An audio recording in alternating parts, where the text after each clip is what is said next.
You are about to hear a telephone conversation between a man and a woman about a rental property. First, you have some time to look at questions 1 to 7.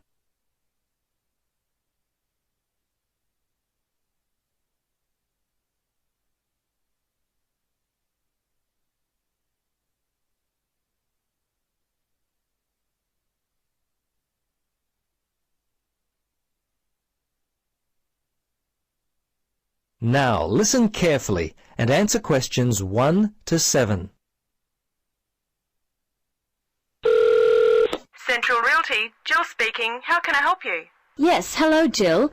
I've got a problem, a complaint I wish to register. Who should I speak to? You'll want to speak to Tracy, the residential manager. Just a moment and I'll put you through. Thanks. Hello, this is Tracy. I understand your rent is going to be increased. Yes, this is why I'm calling. I was told that my rent would not be increased for the length of my 6-month contract, which I signed only 4 months ago. What's going on? Is my landlord allowed to do this? I see. Yes. Okay. That seems strange. Look, can I take down some of your particulars and I'll register a formal complaint to the landlord on your behalf? Yes, sure, that'd be good. Firstly, name and address, contact details. Yes, Jane McSweeney. That's McSweeny. 3 Mauger Street. That's Maugher Street. Winderee, 3355. And the phone there? Yes, you can contact me on 334756 extension 3176. I generally arrive home by 6 o'clock in the evening, so you can call me around that time, but not after 9. Oh, sorry, 8:30, because that's the time I leave for work. Okay, so I should note down that the problem is that your landlord wants to raise your rent. And when did you first move in? Yes, well, the contract began on August 1st, and... Oh, hang on. Sorry, that's the ending date. We actually moved in on February the 1st. Before you listen to the rest of the conversation, you have some time to look at questions 8 to 10.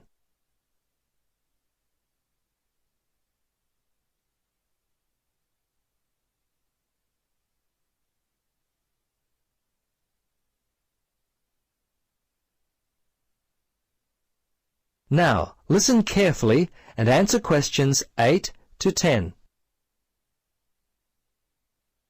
Okay, good. Now, if need be, you will have to send a letter to the Rental Tenancy Board.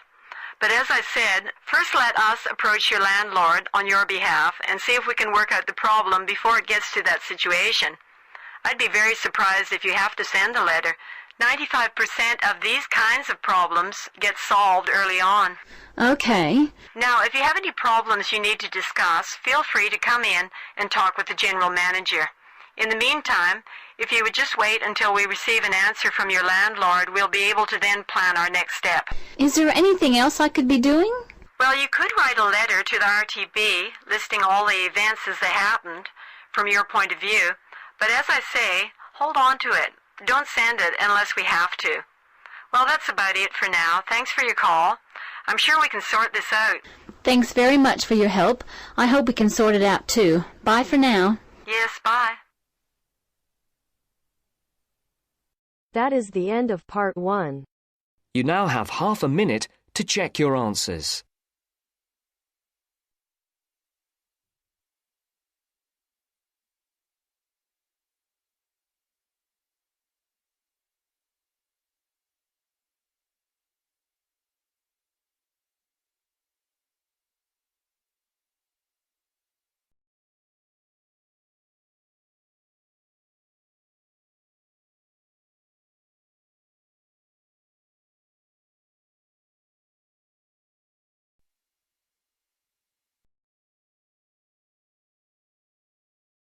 Now turns to part 2. Part 2. A conversation between Mrs. Lamb, a member of the staff in a large hospital, and Andrew, who is a student in the nursing school. Mrs. Lamb is explaining the rules about visiting hours in the hospital. First, look at questions 11 to 14.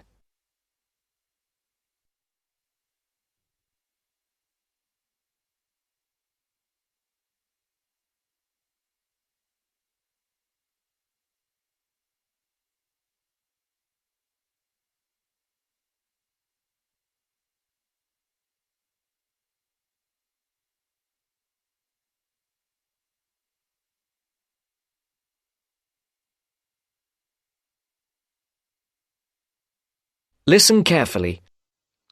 Hello, Andrew. I believe you want to know about visiting hours. Yes, I do, Mrs. Lamb. I have to fill this form out, and I'd like to have some idea why the different parts of the hospital have different times for visiting. I see. Well, let's start with an obvious one. Intensive care. People in intensive care are very sick indeed, and for that reason, we say that visitors can come between 6 a.m. and midnight. I can understand that. At the other end of the scale, our maternity patients are usually quite well, but we restrict their visiting hours from 8 a.m. to 8 p.m. We find they get very tired if we permit visitors all the time. I see. What about the surgical wards? The doctors prefer to do their rounds early in surgical, so visiting hours are 9 a.m. to 9 p.m. Surgical patients are often on very heavy painkillers, and they aren't really very good company for their visitors. But surely the visitors come to cheer up the patient, not the other way round. Of course. And often the visitors are able to help the patient a lot. That's why we allow visitors all day, the full 24 hours in the emergency ward. They help comfort the patient while they're waiting to be diagnosed. Of course, it's not just everyone who can visit a sick patient. People in intensive care can only be visited by their immediate family. What's more, we only allow 2 people in at any time. We let children of the immediate family in to visit people in intensive care, but we don't like to do it. It's very hard on the children, and it may distress the patient. However, if the patient asks for the child, and the family agrees, that's okay. What about children in maternity? Of course we let them in. They're very pleased to see their mothers. The rule in maternity is everyone may visit, up to 6 people at a time. The maternity ward is quite sociable after all. The surgical ward must be different. It is indeed. We don't allow children in the surgical ward because of the danger of infection. And as you know, we restrict the hours. There are a lot of procedures which must be carried out on surgical patients, and we only let 2 visitors come in at a time. And in emergency, people are allowed to visit all the time? Oh yes, we rely on patients' relatives to be there for them, and we permit everyone to visit the emergency department at all hours. However, we restrict it to 3 visitors for each patient. Otherwise, the room just gets totally crowded. Before the broadcast continues, look at questions 15 to 20.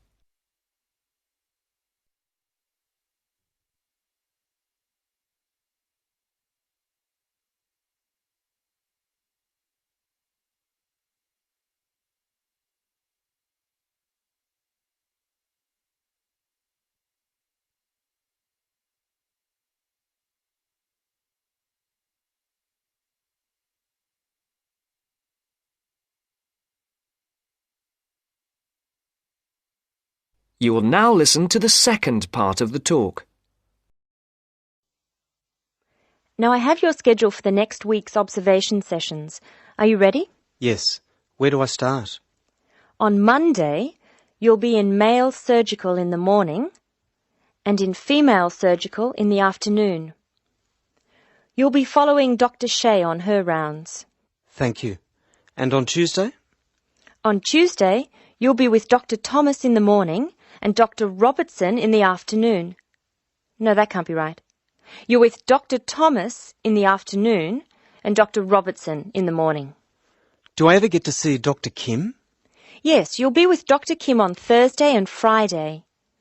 She'll take you through the children's ward and through our new teenage ward for 12 to 15-year-olds. Great. I've read a lot about that new ward. Will I see the schoolroom? Maybe another time. And what will I do on Wednesday? On Wednesday, you'll join the other students for lectures. You'll be in the Redmore lecture room between 8 and 10 a.m. and later between 2 and 3 p.m. Thank you. Do you know how big my class is? The intake this term is 200 first-year students.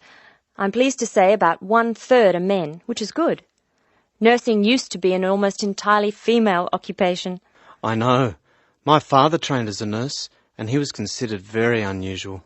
Is he still working as a nurse? Yes, he's working in a hospital in the country. I guess I just wanted to follow his example. That is the end of part 2. You now have half a minute to check your answers.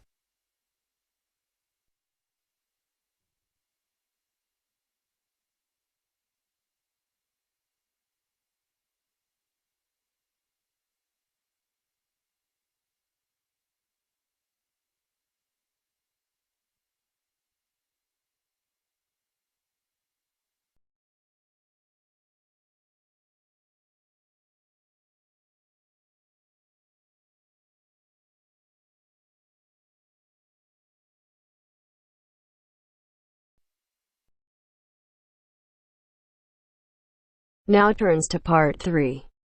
Part 3. You will hear a conversation between a university student and a librarian about using the city archives. First, you have some time to look at questions 21 to 24.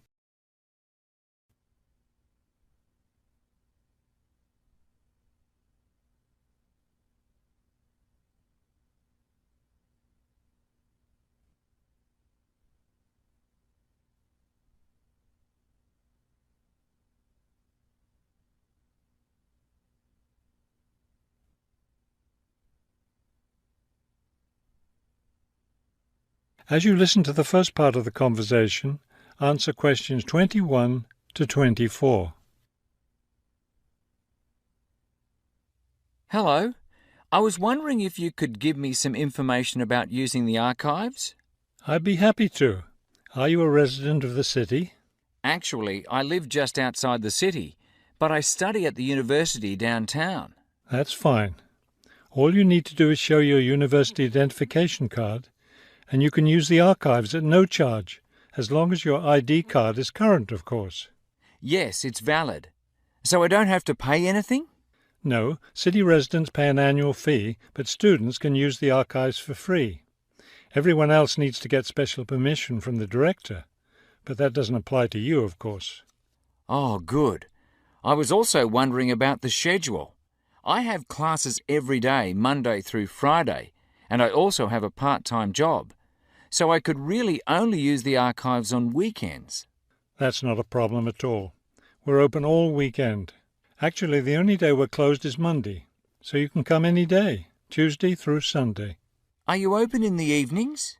Yes, we're open from 9:30 in the morning until 8:30 in the evening.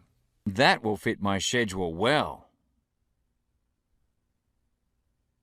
Before you hear the rest of the conversation, you have some time to look at questions 25 to 30.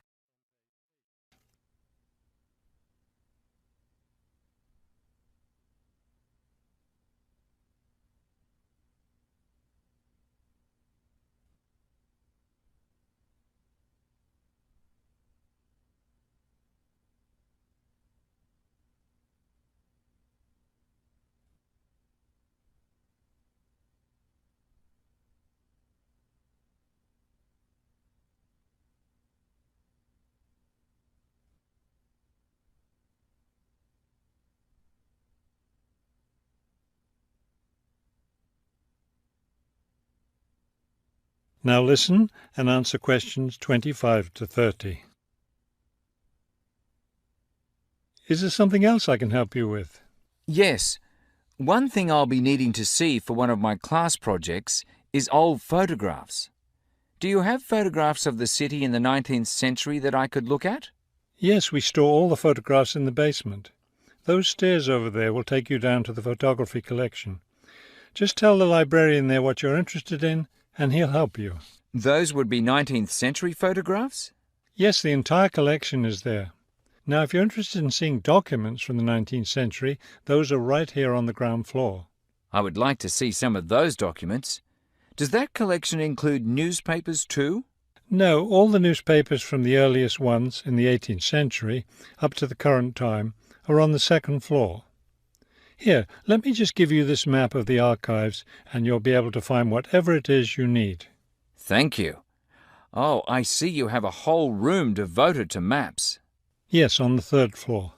That's great, because one thing I need to do is look at how the city has developed over time. I'm sure you'll find a lot of helpful information there. Of course, some of the maps are several centuries old, so generally visitors are only allowed to see photographic reproductions of them. That shouldn't be a problem. What's this on the fourth floor? Ogden's Woolen Mill. As I'm sure you know, Ogden's Woolen Mill was the major entity responsible for the growth of this city in the 19th century. The Ogden heirs gave money for the archives to devote an entire floor to information about the history of the mill. Will I be able to find information about the Ogden family there? Photographs, personal papers, things like that? Probably the family photographs are stored downstairs in the photography collection. The personal papers would be on the fifth floor, where we keep all the personal papers of famous residents of our city. Thank you so much for your help. I'll be able to do a lot of my research here.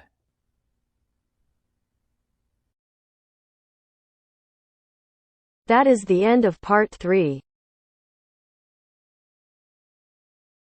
You now have half a minute to check your answers.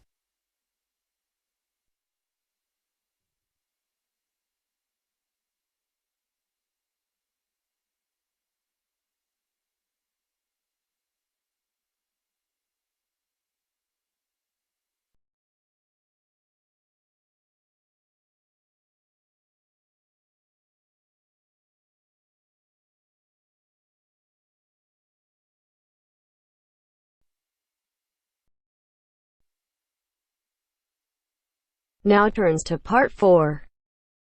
Part 4. We're going to hear a talk on wild rice. First, you have some time to look at questions 31 to 40.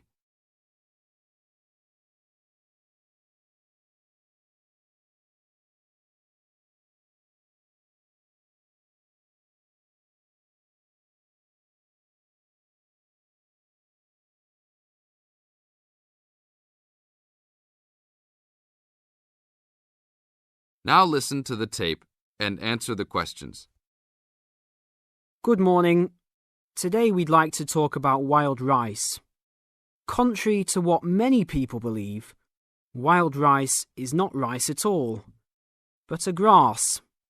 Much of it sold in the world today is not even wild, but rather cultivated varieties that do not occur naturally.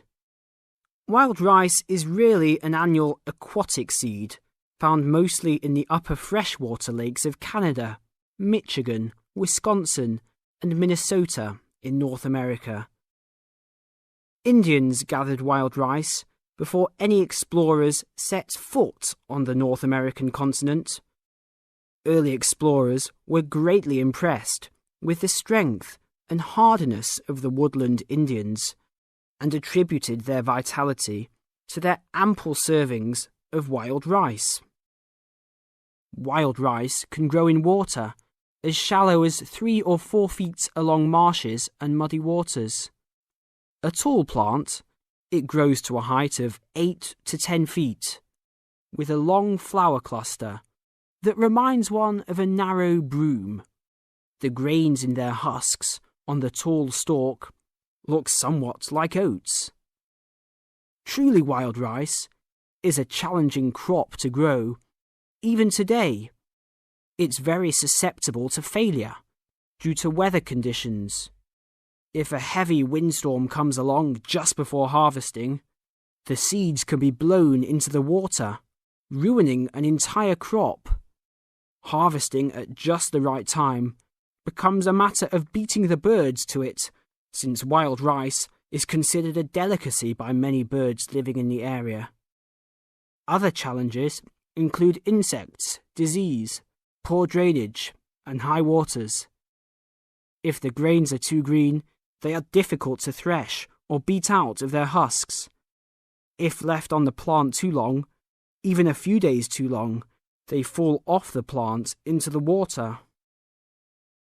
Airboats have brought about recent improvements in commercial harvesting of the wild rice, while newer techniques for parching, winnowing, and hulling have been a help in saving time and labour. Still, it takes about 3 pounds of grass seed to yield 1 pound of wild rice. Buyers should be aware of 2 types of wild rice, gathered and commercial. Foraged or hand-harvested wild rice is gradually being pushed out of the market by hybrid commercial varieties. Hand-harvested wild rice makes up less than 20% of the market today. Heirloom varieties of this foraged grain still exist. In fact, it is the only heirloom grain sold commercially. However, package labels can be deceiving.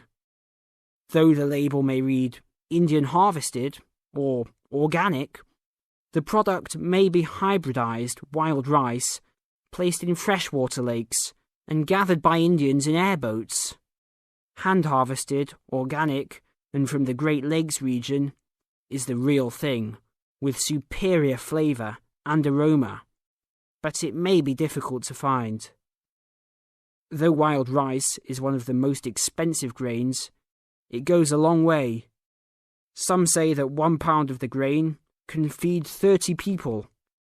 To compensate for its high cost, try combining wild rice, half and half, with brown rice.